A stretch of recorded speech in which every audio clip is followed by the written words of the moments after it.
Boa noite. Boa noite, pessoal. Primeira live do ano. Vou esperar só um pouquinho. Olá, Cleo.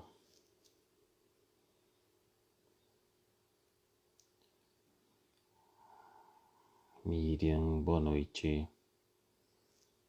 Jéssica. Isa. Gisele.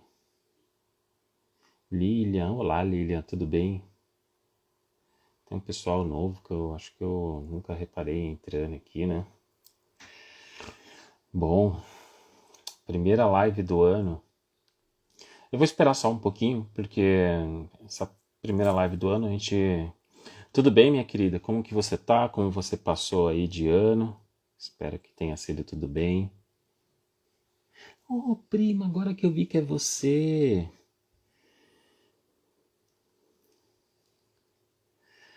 A gente não tem uma temática específica, né? Mas a gente tem bastante coisa para falar, porque a gente vai falar de autoconhecimento, de autoestima, medos, ansiedades. A gente vai falar de todos esses assuntos aí. Que vão pegando a gente, que foram pegando a gente durante todo esse tempo que as coisas foram acontecendo, da forma que foram acontecendo, né? Karen, tudo bem, Karen? Karen, desculpa. Paula. Eu não sei se eu começo de trás para frente, vou começar assim. Acho que vocês viram um post que eu coloquei agora à tarde, agora no finalzinho da tarde, né? Que a gente chegou a 10 mil assinantes lá no YouTube. E conversando com a Mar, um pouco antes a gente estava aqui decidindo quando a gente ia começar a live, o que a gente ia fazer, e eu tinha comentado com ela que eu acreditava que poderia ser interessante a gente abrir as lives, né? A gente vai abrir todas as lives que estão lá. Acho que vai ser bacana. E aí, o que eu vou passar a fazer também, né? A gente também sentiu falta bastante. Esse momento aqui é um momento importante para nós, como eu sempre gosto de frisar, né? Isso aqui recarrega as nossas energias ou prepara as nossas energias para a semana, né? Para a gente estar aí nos nossos atendimentos, para quem e acho que para vocês também, né? Que muitos de vocês eu sei que vão para dentro do consultório, já começam a semana dentro do consultório. Eu acho que essa live que dá para colocar uma energia nova aí durante a semana nos assuntos que a gente tem e nos assuntos que acabam aparecendo no próprio consultório, né? Então, a gente sente bastante falta, apesar que, olha, esse ano, deixa eu comentar uma coisa com vocês, né? Eu estava até comentando isso com o meu analista também. Depois ali pode comentar se ela quiser. É normal no final de ano, começo de janeiro, a gente ter uma rotatividade da nossa agenda, né? A nossa agenda ela cai um pouco, algumas pessoas tiram férias, vão passar as férias com as suas famílias e algumas dessas pessoas elas não voltam para o processo. Esse ano não aconteceu isso. Ele estava me comentando a mesma coisa. Esse ano, inclusive, eu não tive nenhuma pessoa que tenha saído de férias, a não ser as minhas férias, que eu tirei aí uns 20 dias, acho que deu até um pouquinho mais. Saí numa viagem louca aí, né? Algumas pessoas me acompanharam. E na volta eu voltei praticamente sem agenda, porque nenhuma pessoa tinha saído e mais pessoas tinham entrado no processo. Então, olá Dulce, boa noite, tudo bem? Então, eu tive essa percepção esse ano de que as pessoas estavam mais engajadas, estavam mais. Não sei se interessadas seria a palavra certa, né? Mas teve esse movimento. E aí vocês podem, não sei como que foi para você ali ou para outras pessoas que atendem, se vocês tiveram essa mesma percepção, se isso aconteceu com vocês também. E eu sinto esse ano que a demanda vai ser muito maior. Então, esse ano eu quero estar assim, cheia de energia para estar aqui com vocês e para conseguir contribuir para aqueles que estão dentro do consultório ou para aqueles que não estão dentro do consultório, mas que vivenciam a psicologia junguiana de alguma forma, né, dentro do seu próprio processo. Eu também quero que isso aqui possa ser uma ferramenta de contribuição para que cada um possa fazer uma autoanálise, porque eu acho que no fundo, acaba sendo essa uma das grandes propostas nossas aqui, né? Afinal de contas, a psicologia junguiana é uma psicologia empírica, né? É uma psicologia que requer a nossa disponibilidade para que a gente possa entender o processo na própria pele. O que eu quero dizer com a própria pele? Na própria experiência, na própria vida. Né? Sem isso, não existe conhecimento da psicologia junguiana. Não existe um conhecimento de você apenas vir aqui e ficar estudando livros e ficar se enchendo de teoria sem você experimentar isso. Né? É importante.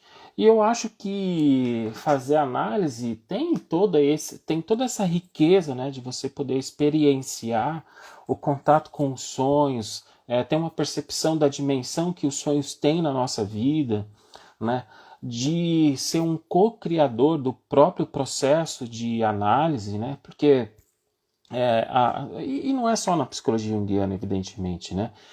Em qualquer processo de psicoterapia, você é o grande co-criador da sua transformação, da sua ressignificação dos assuntos aí que estão te atrapalhando na adaptação com o mundo, né? Antes de a gente começar ou retomar as lives, eu tinha feito uma colocação no domingo passado, né? Falando que sempre é muito bem-vindo a colaboração de vocês. E aí uma pessoa mandou uma mensagem no direct. Aliás, alguém tinha perguntado, pô, por que você não deixa a caixinha para mandar sugestões?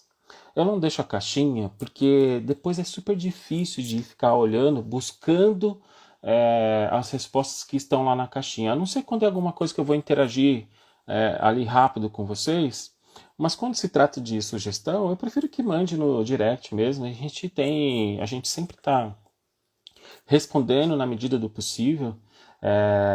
E aí o tema de hoje surge de um bate-papo, né, com uma pessoa que fez essa sugestão, pedindo para falar a respeito de autoconhecimento, de autoestima, de medos, ansiedades, nos tempos que a gente está vivenciando agora. Nesse momento que a gente continua vivenciando ainda de um isolamento. Olá, Samu, boa noite, tudo bem? De tempos de isolamento, tempos de medo também, né? E não só a respeito das questões de saúde, mas a respeito de todas as outras coisas, até mesmo do rumo que o país está tomando agora. Afinal de contas, eu ia falar essa semana, mas esse ano a gente vai ter um ano muito importante para o Brasil, para a nossa história, né? E a história da nação, o momento da nação, ele é uma constituição, é um conglomerado de tudo que a gente sente, de tudo que a gente passa.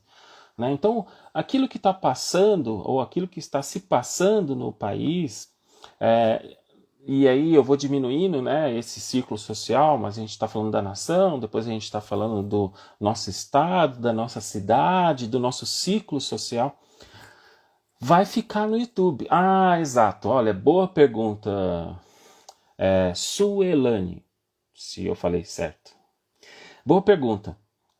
O que eu vou passar a fazer agora? Essas lives aqui do Instagram, elas também vão ficar disponíveis lá no YouTube.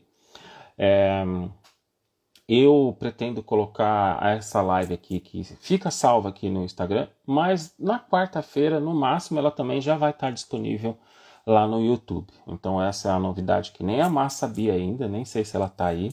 Ela adora ficar sabendo dessas coisas assim por tabela, né? Ela quer me matar, mas como sou eu que vou subir, então depois é só eu pegar a live aqui, aí ela não precisa ter muito trabalho, porque o problema é quando eu dou trabalho para ela sem ela saber.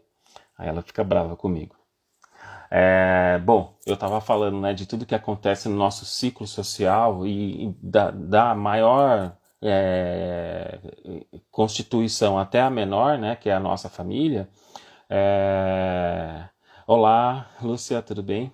Tá aí sim, né? Então tudo isso que acontece influencia a gente e a gente está influenciando, né? Então o Jung foi muito feliz quando ele fez uma análise da Alemanha, colocando a percepção que ele tinha a respeito. Quem deu a ideia? Quem deu?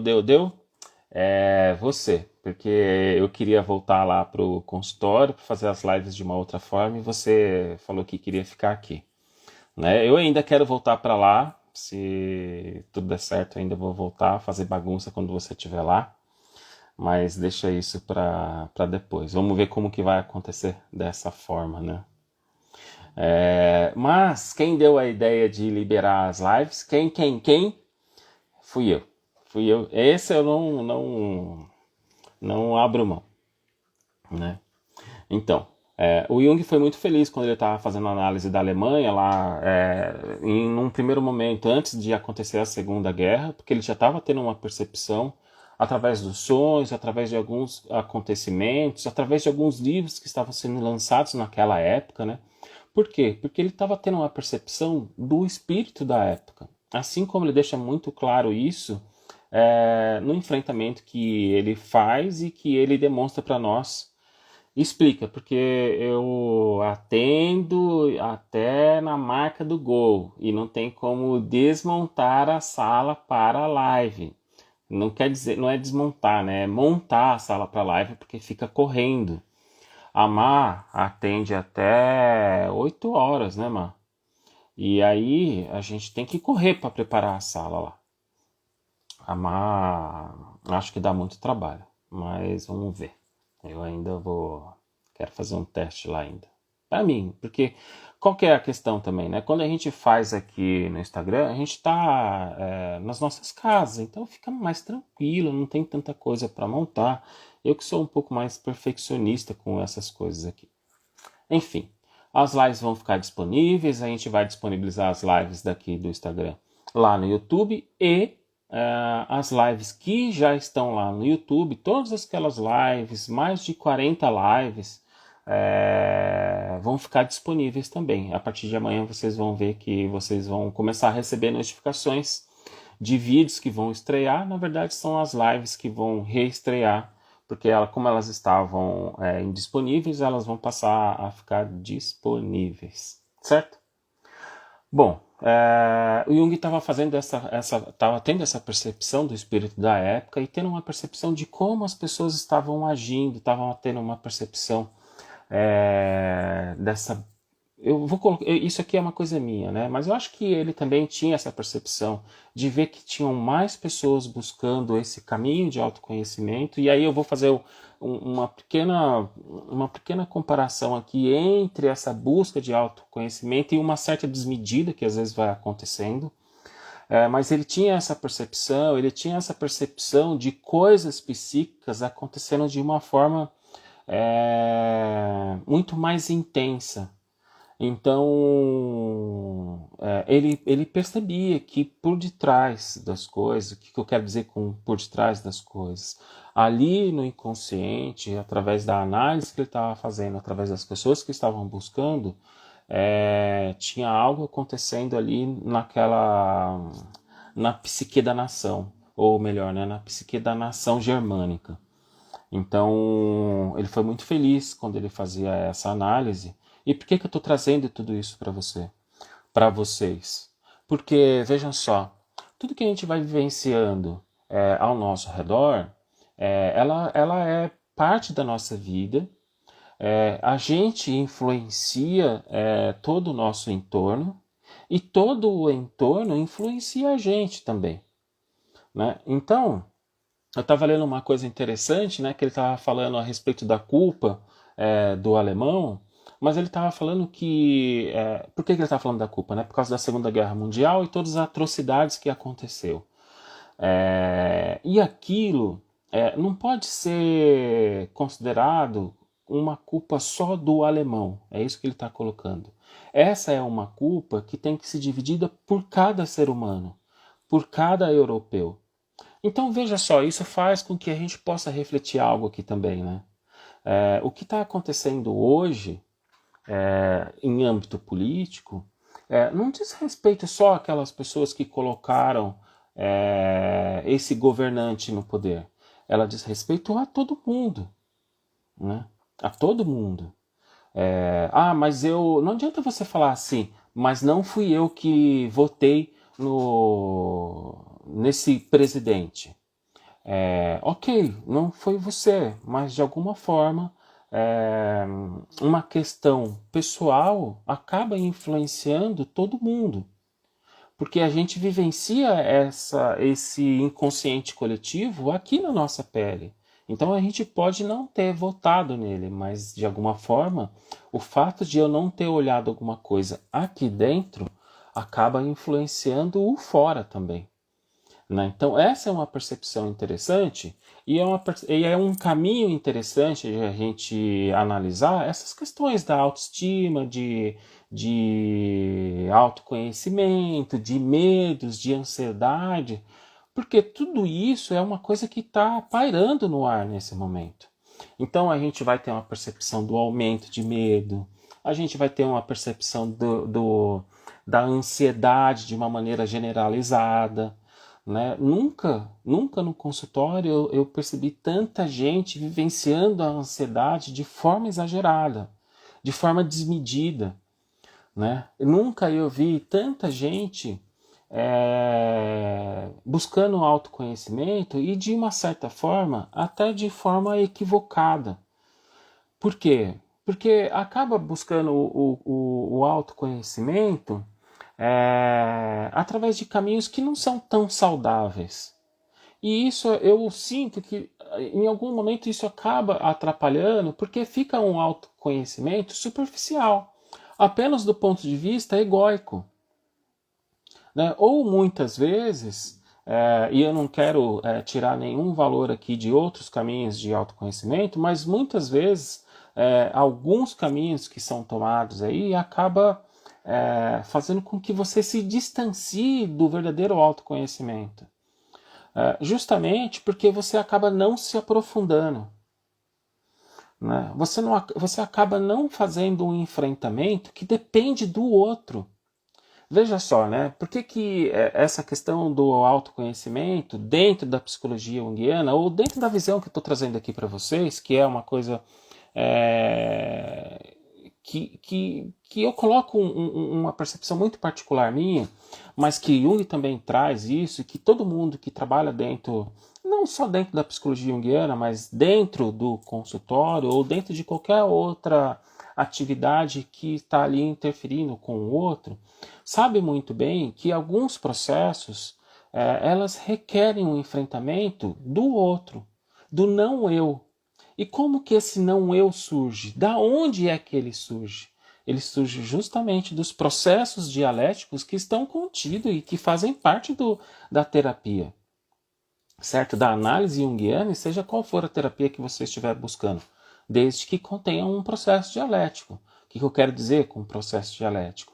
Dessa conversa, desse diálogo entre eu e o outro, entre eu e o terapeuta. Porque muitas vezes o terapeuta acaba sendo, né, esse espelho menos deformado possível do outro que existe na pessoa.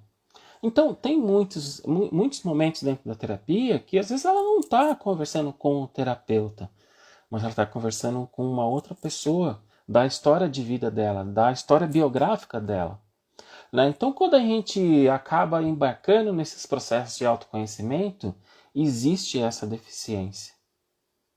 Existe, porque requer. E olha, eu não quero dizer que não funcione, ou que não funciona, que não vai funcionar. Vai funcionar, mas você requer de você uma disciplina imensa, imensa. e uma... é, como que Jung colocou? O Jung ele coloca uma palavra que eu não vou lembrar agora, mas ele estava... Uma grande honestidade da sua parte para com você mesmo. Porque, às vezes, veja só, por que, que a gente projeta as coisas? A gente projeta porque é inconsciente, certo? Então, a gente está o tempo todo, de alguma forma, em algum nível, projetando coisas que nos são inconscientes. Essas coisas fazem parte de conteúdos da sombra, ou seja, daqueles conteúdos que eu desconheço a respeito de mim mesmo. Então, às vezes, são coisas tão desagradáveis que nesse processo sozinho, nesse caminhar sozinho de autoconhecimento, talvez a gente não consiga ter a percepção. Né? E às vezes eu começo a exagerar nesses processos e acaba me tirando de um caminho que poderia ser aproveitado de uma melhor maneira. E eu tenho a percepção, justamente por conta do isolamento que a gente vivenciou, de tudo que a gente vem vivenciando ainda, que as pessoas passaram a buscar essas outras formas, até mesmo por falta de recurso, porque não é barato fazer um processo terapêutico. Às vezes tem alguns processos que são mais acessíveis. Sim, as faculdades têm essas possibilidades, mas a gente sabe que as pessoas que estão ali, elas estão em treinamento, elas estão se preparando para o consultório e muitas vezes talvez alguma coisa pode passar despercebido. Até porque não é uma coisa que você vai fazer a longo prazo. Ali é um processo de curto prazo. A não ser quando o aluno já está ali quase em formação e que ele já tem a possibilidade de ter um lugar para ele atender, ele acaba levando essas pessoas que ele atendia ali na universidade. Certo? Então, era por esse caminho que eu queria levar essa temática com vocês, e eu achei super pertinente quando fizeram essa sugestão, porque eu acho que são coisas que a gente pode lançar um olhar junguiano. Até mesmo porque a gente acaba recebendo alguns pedidos, algumas pessoas perguntando como que a gente pode olhar para a autoestima, como que a gente pode olhar para a ansiedade, como que a gente pode olhar para o medo, se existe alguma literatura dentro da psicologia junguiana que possa dar um caminho para as pessoas. E vejam só, eu adoro quando chega esse tipo de pergunta, porque é uma grande oportunidade que a gente tem de demonstrar que às vezes tem alguns livros que vão tratar de temáticas específicas? Tem, evidentemente, tem trabalhos, tem trabalhos de conclusão de curso, tem alguns livros sim, como o da Verena Cast, que trabalha algumas questões de ansiedade, tem vários livros. Mas, antes de tudo, a gente precisa lembrar de algo importante que Jung falou para nós. A gente precisa esquecer um pouco da teoria, e eu não quero dizer que a gente não tenha que conhecer, a gente precisa conhecer sim, mas a gente não pode levar somente a teoria para dentro do consultório. Eu preciso considerar o outro que está na minha frente. Porque eu preciso perguntar para ele como que é essa ansiedade. Porque uma ansiedade talvez aconteça diferente para uma outra pessoa. Uma pessoa vai vivenciar uma ansiedade de um jeito e um outro indivíduo vai vivenciar de uma outra forma. Então, antes da teoria, vem toda a questão pessoal do indivíduo. Assim como acontece nos sonhos também. Quando a gente está olhando para os sonhos e aí uma pessoa vai sonhar com uma mesa, eu não posso considerar um conhecimento é, mais coletivo do que é uma mesa, sem considerar o conhecimento pessoal daquela pessoa. Né? Como assim? Da mesma forma que Jung coloca para nós é, que ele vai perguntar para um indivíduo o que representa aquela mesa no sonho, e aquela pessoa vai falar assim, aquela mesa representa um momento que meu pai estava emprestando dinheiro, ou algo assim, não era exatamente esse assunto, mas ele remete a uma lembrança do pai. Se me perguntam de uma mesa, por exemplo, talvez eu vou lembrar é, das festas de Natal que acontecia na casa da minha avó, que estava todo mundo reunido na mesa, ou dos almoços de domingo, onde acontecia esse encontro de família. Então veja, a gente sempre precisa lembrar que a gente precisa investigar as temáticas que vão surgindo, como essa que a gente colocou aqui, que são até um pouco mais comuns, do ponto de vista pessoal. Como é que aquela pessoa está vivenciando a ansiedade? Como é que aquela pessoa está vivenciando aquele medo?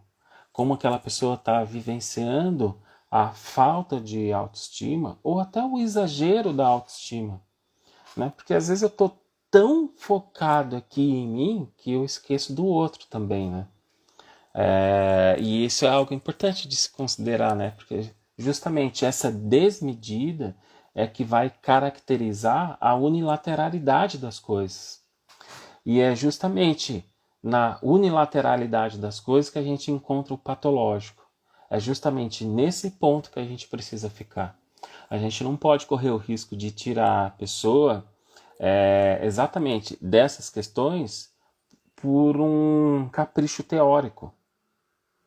Né? Então a gente precisa ter esse cuidado, e era exatamente isso que eu queria trazer para vocês: todo esse cuidado e todo esse aumento dessas temáticas que a gente vem encontrado. Por quê? Porque, como eu estava colocando lá um pouquinho quando eu comecei a live, né? Tudo que está acontecendo ao nosso redor, o que está acontecendo no Brasil, as questões de saúde, as questões agora de uma maneira mais presente de emprego, desemprego, né? A inflação que está acontecendo. Olha só quanta coisa pode estar colaborando para que você perca sua autoestima, para que você tenha o seu medo aumentado, a sua ansiedade sendo disparada aí de uma forma com a qual você não consegue lidar. E ainda assim, outro dia, porque eu estava falando de política, uma pessoa chega lá no YouTube mesmo e fala assim: psicólogos não deveriam entrar na questão de política. Essa pessoa não conhece nada de psicologia junguiana, eu afirmo. Ela não conhece nada de psicologia junguiana, porque se ela conhecesse, ela saberia que a gente não pode ficar preso aqui dentro do consultório, que a gente não pode olhar apenas para o nosso mundo. A gente precisa olhar para o nosso mundo, a gente precisa olhar para o mundo do nosso cliente, a gente precisa olhar para as coisas que estão acontecendo fora do consultório. Porque quem se protege dentro das paredes do consultório está entrando numa seara, está entrando num caminho que não vai ser legal, nem para ele mesmo e nem para quem está dentro desse consultório, certo? Exatamente, exatamente. Conheça toda a teoria, domine todas as técnicas, mas ao tocar uma alma humana, seja outra alma humana. E como é difícil você ser outra alma humana na frente das pessoas. Como é difícil às vezes a gente assumir as nossas culpas, assumir que de repente eu estou fazendo uma contra-transferência, né? Eu tava na minha própria análise, às vezes acontece uma supervisão, né? Às vezes eu quero falar de algum caso porque aquele caso está me atingindo, está me deixando angustiado, né? E aquilo tem a ver com todo o meu processo também. Então, como é difícil às vezes você ter que chegar para o seu cliente e falar assim: olha, semana passada eu acho que eu me equivoquei no caminho que eu tomei. Eu acho sim que estava acontecendo uma transferência, uma contra-transferência.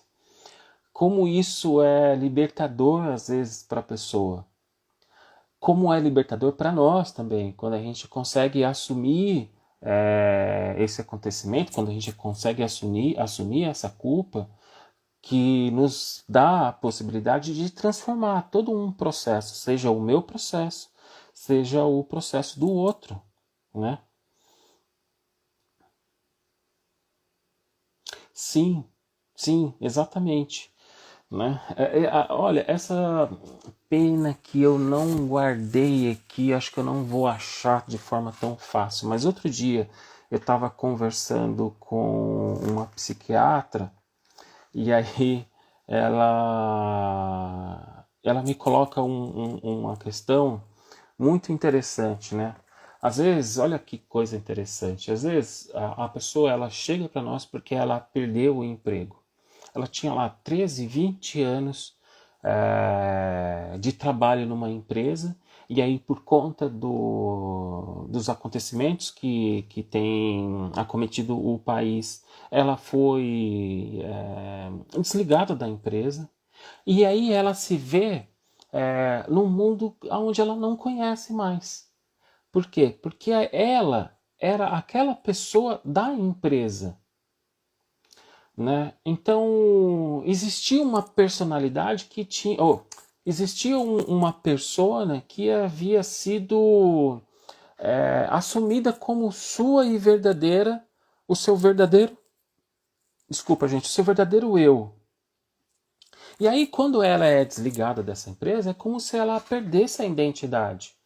Nossa, esse rapaz, ele estava num processo de depressão, num processo de se denegrir, de tirar, de desconsiderar a sua autoestima, num medo terrível de não conseguir mais trabalho, numa ansiedade tremenda de ir para uma nova oportunidade, para uma nova empresa, mas mesmo assim está fazendo entrevista e não consegue. Então, olha só a ansiedade desse cara, como pegava ele. Ele ia fazer entrevista e ele ficava ligando o tempo todo para o entrevistador. Oh, e aí, você sabe da vaga? Deu certo ou não deu certo? Nossa, eu estou aqui super disponível, super acelerado. A do ponto que o entrevistador lá, o cara que era dono da vaga, não queria mais nem falar com ele, né? Já bloqueava o telefone dele para que nem conseguisse mais falar. Porque ele estava ali sendo vivenciando a ansiedade, né? Em vez de ter a oportunidade de olhar para ele, e é um caso super interessante porque ele já tinha feito terapia comigo e ele mesmo já tinha falado assim: naquele momento eu achei que eu não estava pronto, não estava preparado. Só que todas as coisas que ele trouxe agora para esse novo momento eram coisas que a gente já havia olhado na nossa primeira temporada de análise, só que ele não tinha disponibilidade para olhar para aquilo.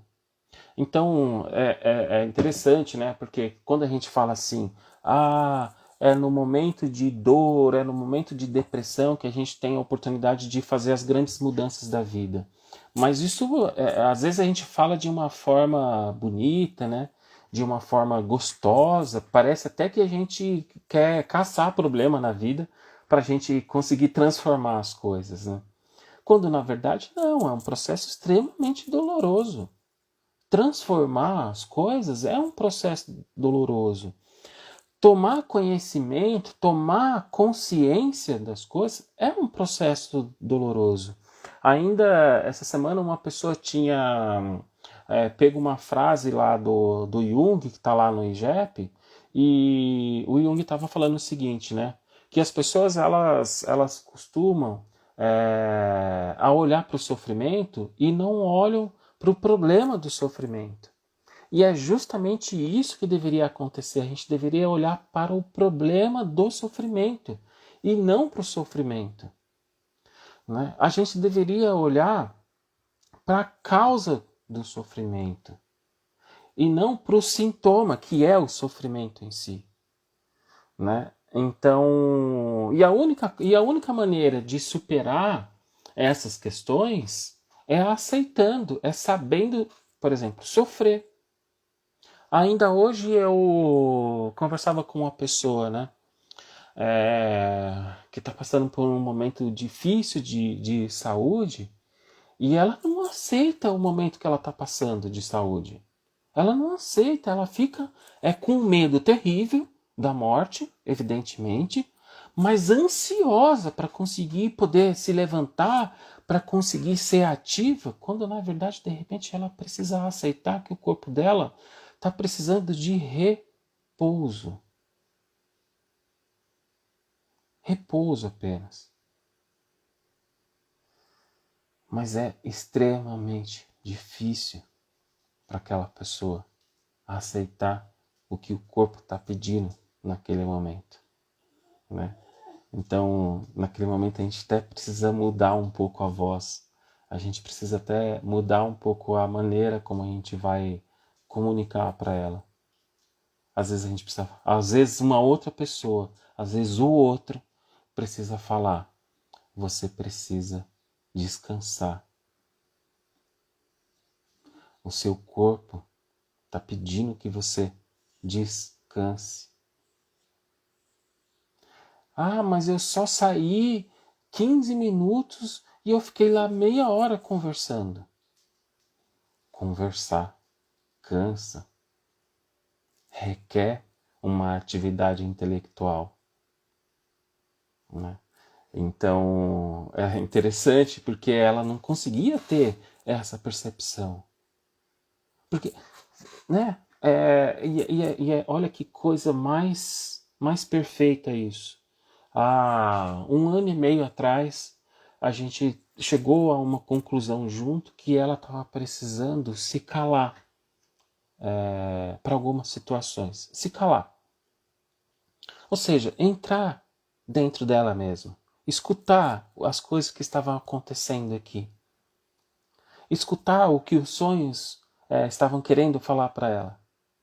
E é extremamente difícil, porque é uma pessoa racional, ela precisa entender como acontece. Mas por que eu preciso fazer? Qual é o caminho? Qual o caminho que eu vou conseguir? O que eu preciso estudar?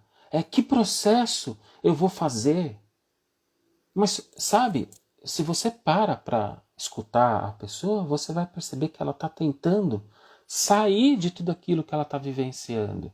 E por isso que é tão doloroso, porque às vezes a gente precisa, na verdade, não sair do sofrimento. A gente precisa aceitar o sofrimento na vida.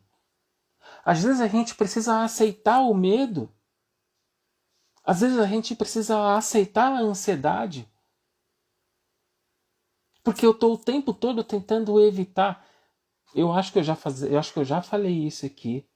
Mas a Má sabe muito bem disso. Eu tinha um pavor terrível de agulha. Terrível de agulha. Terrível. E aí, né, a pandemia, tal, não sei o quê. Aí chegam as vacinas. Ah, vacina, todo mundo feliz. E eu, assim, gente, eu vou ter que tomar injeção. Vou ter que tomar injeção. E agora? Como que eu vou? Eu não sei se vocês viram alguns memes que foram aos montes aí de pessoas, marmanjos lá, chorando, desmaiando, porque estavam tomando tomando uma picada da vacina. Vocês acham que eu não tinha esse medo? Imagina, a hora que chegou lá na fila, eu tava assim, pelo amor de Deus, não desmaie aqui. Não desmaie aqui, não vai passar mal, não vai dar um chilique aqui, fica bem quietinho, vai. Mas sabe qual foi a minha grande percepção daquele momento? É que eu não aceitava a dor. Eu não queria aceitar a dor da injeção. Né? Isso foi transformador na minha vida. Eu lembro uma vez que eu fui tomar a vacina da febre amarela, meu Deus do céu, eu tava lá na discussão, nossa, que vai doer, não sei o quê. E de repente o cara já tinha dado a injeção, eu não tinha nem percebido. Porque eu tava lá preso, na necessidade de negar a dor, de não aceitar a dor. E quando eu aceitei, a dor aconteceu, mas eu acolhi ela. Né? Parece meio sadomasoquismo isso. Mas não. Tem um contexto psicológico, é diferente, né? Deixa eu ler alguma coisa que as pessoas estavam colocando aqui. As pessoas. Como é interessante que a vida no seu inconsciente nos traz exatamente a lição que precisamos aprender. E como é difícil de enxergar. Exato. É muito difícil de enxergar, porque a gente está naquele sofrimento, a gente está na dor, a gente está naquela ansiedade, que parece que a gente vai morrer. Parece que a gente vai morrer de verdade. Aí eu vou trazer um outro exemplo para vocês, né? Parece que a cobrança pela produtividade está muito grande. Não nos permitimos a descansar sem sentir culpa. Muito, né? Sentir muito. O tempo todo. Aliás, isso é o espírito da época, né? Um espírito que requer da gente produtividade, que requer da gente eficiência, que requer da gente sucesso,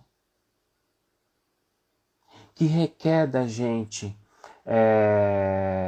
conforto financeiro. Né? Esse é o espírito da época.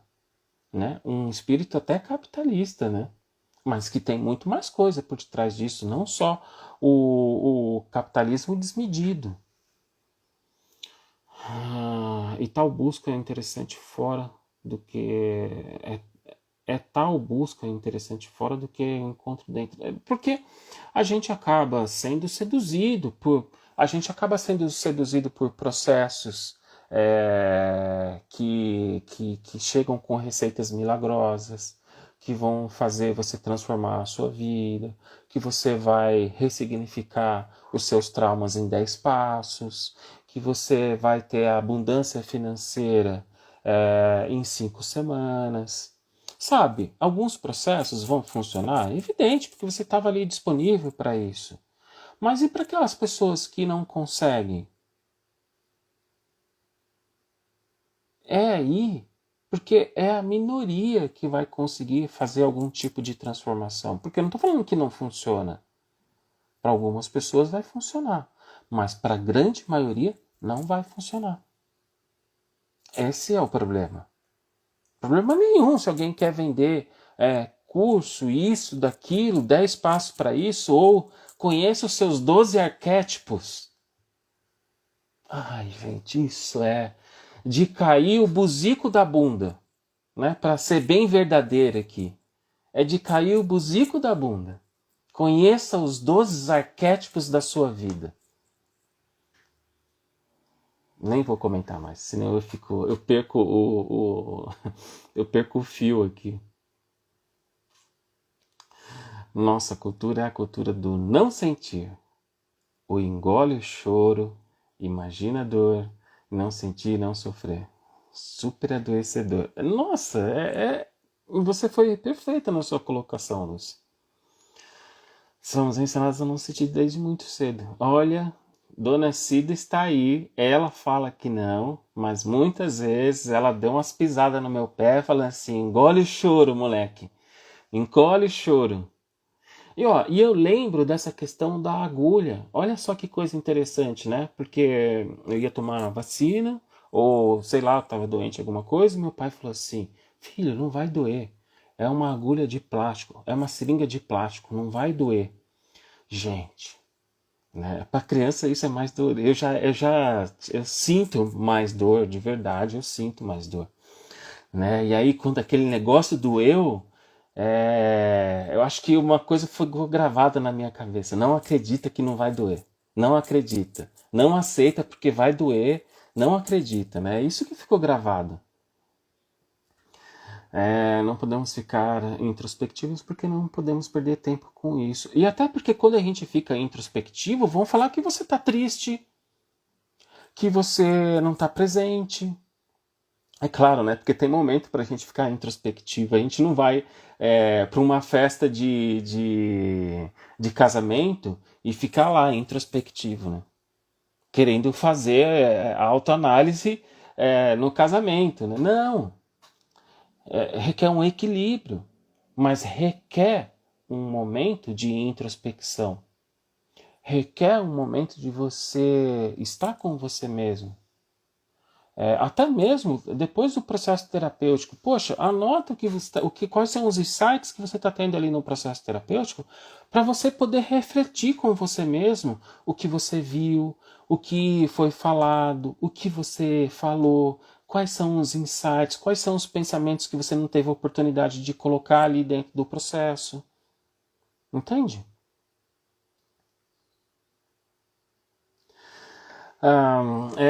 Está muito complicado se perceber em um cenário não satisfatório o trabalho, e não conseguir perceber um novo modo de vida, apesar de muitas reflexões e buscas.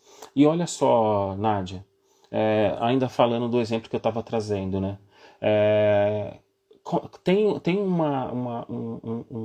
uma briga aqui dentro que vai acontecendo, porque eu não quero aceitar, por exemplo, que eu estou ansioso.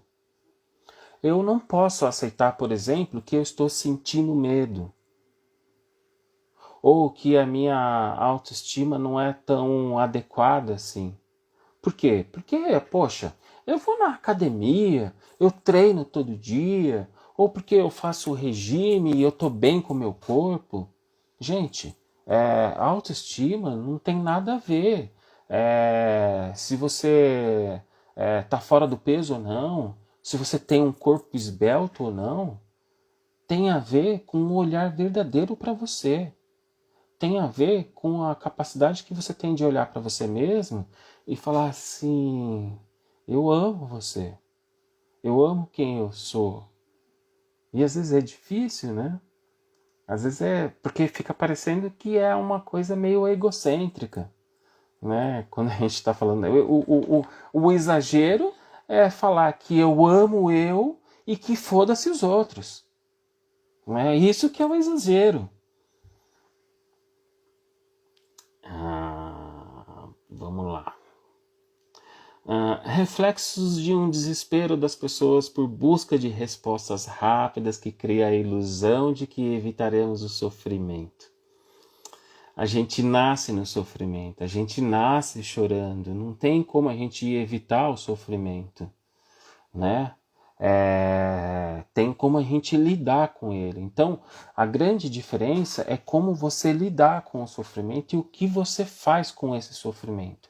O que você faz com esse medo, o que você faz com a ansiedade. Porque é isso que Jung demonstrou com a gente. O problema não é você surtar, o problema é você conseguir fazer alguma coisa com esse surto. Certo?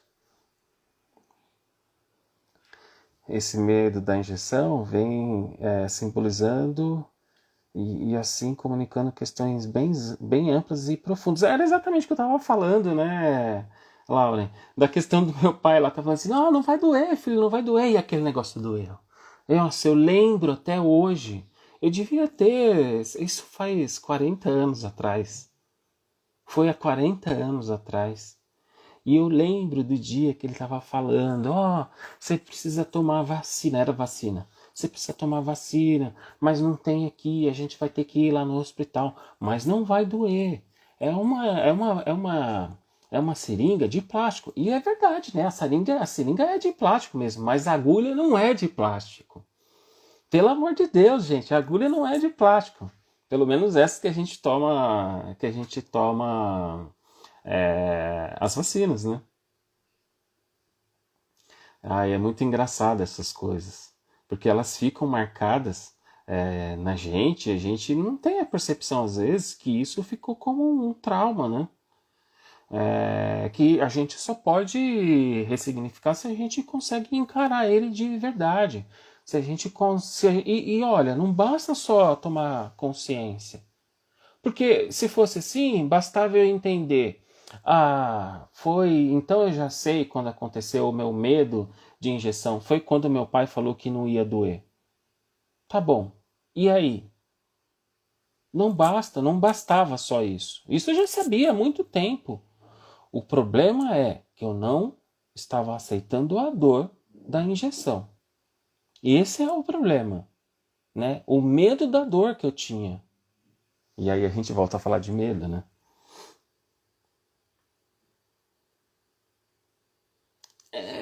Eu não tinha nem problema com sentir vergonha. Eu passava várias vergonhas com isso. Gente, esse negócio, as nossas fobias, a gente precisa dar risada delas, mas olha só que coisa, né? O pessoal lá no trabalho sabia que eu tenho um pavor de agulha, sabia. E aí um dia eles forjaram um e-mail falando lá que o RH eles forjaram um e-mail, eles construíram um e-mail mandando assim: colocando meu nome, falando assim: olha, Daniel, a gente constatou aqui que na vacina da gripe, você é o único do banco que não tomou vacina, você precisa ir tomar vacina, senão você pode vir aqui no RH conversar, porque você vai ser mandado embora. A sorte é que eu vi que eles estavam dando risada no último minuto, porque eu já estava indo lá no RH, né? Então eu não tinha o menor problema. Eu falei assim, meu, eu não vou tomar vacina, esquece. Eu passava vergonha, mas eu não aceitava. Não aceitava a questão da dor. Esse era um. Esse aceitar a dor que você citou é o que se chama de praticar a entrega, de controlar e racionalizar menos. Seria exatamente isso, né? Porque a gente, por exemplo, né, fica lá imaginando, nossa, vai doer pra cacete, puxa vida, mais que isso, né? Nossa, e aí eu vou desmaiar e não sei o quê, mas o problema maior é a dor que eu vou sentir. Meu Deus do céu, eu não vou aguentar aquela agulha entrando no meu corpo, entrando no meu braço. Olha, gente, olha a fantasia da coisa, né? A fantasia chegava a tal ponto que eu ficava imaginando que se a agulha podia chegar no osso. Olha a fantasia, que maluquice, mas que existia dentro de mim, né? Então, não é, acho que nem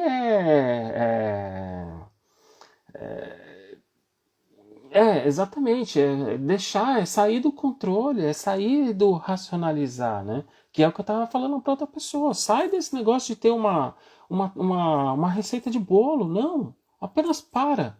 Assim como a alma do Jung falou, fique no deserto. Ele fala, mas eu não aguento mais. Fique no deserto. E qual é o deserto? O deserto é esse aqui dentro. Né? O deserto é essa busca onde eu vou buscar a mim mesmo e não encontro ninguém. Porque eu nunca parei para olhar o outro que existe em mim. Evidentemente que esse outro vai estar escondido de mim. Assim, né, como muitas vezes acontece, né? Às vezes o paciente tem tanta dificuldade de entender ou aceitar essas circunstâncias. E tem! E aí o que vai acontecendo, né, Bru? A gente vai comendo pelas beiradas. A gente vai conversando um pouquinho, a gente vai deixando ele falar, a gente vai desensibilizando aquele assunto, até que ele consiga se aprofundar. Às vezes a gente vai ficar 7 meses num assunto só. Às vezes a gente vai ficar um ano só. Ou um ano num assunto só. E tudo bem. Às vezes tem gente que fala assim, eu não aguento mais vir aqui e falar com você a mesma coisa.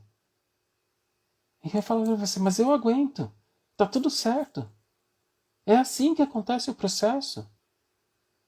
Às vezes a gente precisa mastigar. Esse é o processo alquímico. Esse é o processo alquímico de esquenta, esfria, esquenta, esfria. É assim que acontece a alquimia da terapia. Eu adoro quando eu vejo vocês interagindo entre vocês. Eu fico extremamente feliz porque eu acho que é assim que a gente vai construindo o nosso conhecimento aqui dentro, é assim que a gente vai ampliando e podendo conversar a respeito de mais coisas. Eu acho sensacional quando a gente consegue fazer isso. Mulheres lidam melhor, se expressam mais. Nossa, não tenha dúvidas. Não tenha dúvidas que sim.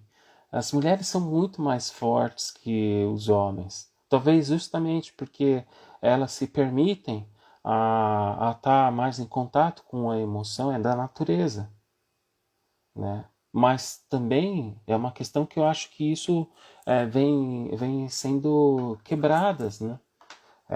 Existe um documentário que acho que não, acho que se chama Homens Não Choram, não lembro o nome dele, mas se alguém lembrar, que fala exatamente disso, da dificuldade do homem sentir, justamente por conta da criação dele, né? Uma pessoa que tinha um jeito extremamente sensível, e foi podada a sua infância toda, porque aquele jeito sensível, aquele jeito delicado era denominado feminino demais, né? Para quem vive dentro de uma sociedade extremamente machista, isso acaba sendo um problema para a vida dessa pessoa, né? Porque ele não sabe se encaixar, ele não sabe para qual caminho que ele vai, né? E aí, de novo, né? A gente começa a lidar com os medos, com as nossas ansiedades. O que traz todos esses medos, essas ansiedades? Tem gente que vai beber mais, tem gente que não vai sair da academia, né? Então, todas essas desmedidas vão denunciando o aumento desses sentimentos, dessa busca de autoconhecimento, por exemplo, que não para de ler sobre esse mesmo assunto, né? Ou da pessoa que está lá, eu preciso ir para a academia, eu preciso ter o corpo perfeito. Ele está lá extremamente avoado das ideias, mas ele está lá focado no corpo dele, né? Então, essas desmedidas são um grande sinal de que algo está errado, de que algo precisa ser visto com atenção, algo está requerendo a sua atenção. Eu não tenho como conseguir lidar com a minha ansiedade. Então, minha querida. Agora, de repente, né? É que tem coisas que eu tomo um certo cuidado de falar aqui, né? Porque eu entendo que são processos que vocês estão vivenciando e que, se não estão dentro da terapia, deveria estar dentro da terapia, para justamente entender o que é esse não conseguir lidar com a ansiedade. O que está por trás? O que quer dizer lidar com a ansiedade? O que quer dizer aceitar a ansiedade em você? Como que isso te deixa? Né? São perguntas que você talvez possa levar para o seu processo. Homens não são ensinados a validar essas emoções e quando fazem são rechaçados, e muitas vezes. Nossa, meu pai, ele era um policial militar, né? O meu pai era extremamente preconceituoso. Depois de mais velho, ele foi melhorando um pouco isso, a gente foi dando umas pegadas nele e tal, né? Ele foi melhorando isso, mas ainda assim ele era, né? No fundo ele era.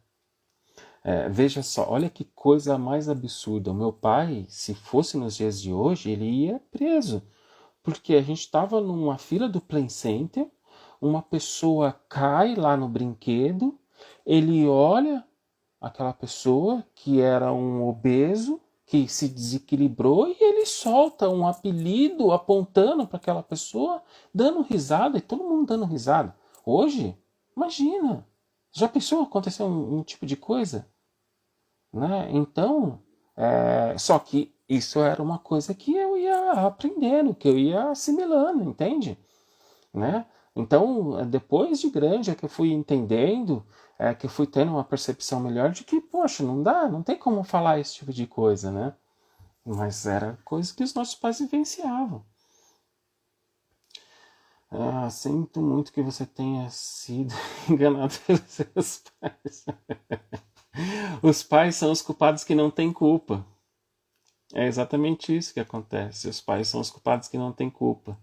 A dor é algo normal de se passar. Mas hoje eu superei, eu fui lá, tomei a vacina. Hoje eu adoro a possibilidade de virar jacaré. Vixe! Freiras me enganaram quando disseram no colégio que eu não precisaria de pontos depois de uma queda em que eu cortei o joelho. E introjetamos esses enganos para o resto da vida, exatamente. Né? Então, veja só, as coisas que vão acontecendo na nossa vida, elas vão se encarregando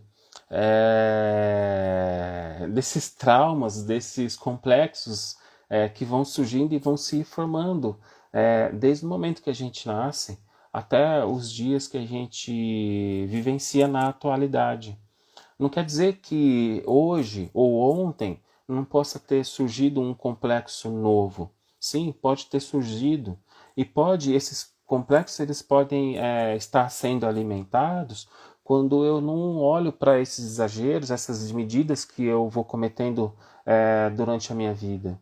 De repente, esses traumas vão sendo alimentados por esse exagero de autoestima ou por essa falta de autoestima, por esse exagero desse medo ou pela falta de lidar com o medo. Né? A nossa psique é algo dinâmico, é um órgão dinâmico, e o tempo todo essas coisas estão se revalidando dentro de nós. E se a gente não olha para elas, em algum momento nós somos tomados por essas coisas. Certo? Certo, pessoal. Olha só, chegamos aqui até 10h03. Eu queria escutar um pouco de vocês. Como eu falei, eu adoro ver a interação de vocês. Queria que vocês me falassem o que vocês podem levar daqui hoje, o que a gente pode aprender, o que eu deveria ter falado e não falei, o que pode ser o próximo assunto. De repente, para a Mar já está olhando aí, não sei se ela tem alguma coisa. Enfim, e mais, o que vocês acharam da novidade aí? A gente chegou a 10 mil inscritos lá no YouTube. E né, o que vocês acharam de ter todas as lives disponíveis? O que vocês acharam também de a gente colocar as lives que vão acontecer aqui no Instagram e deixar disponíveis lá no YouTube? Então me fala aí o que vocês estão achando, o que vocês estão achando desse ano, o que vocês estão esperando. É a vez de vocês agora.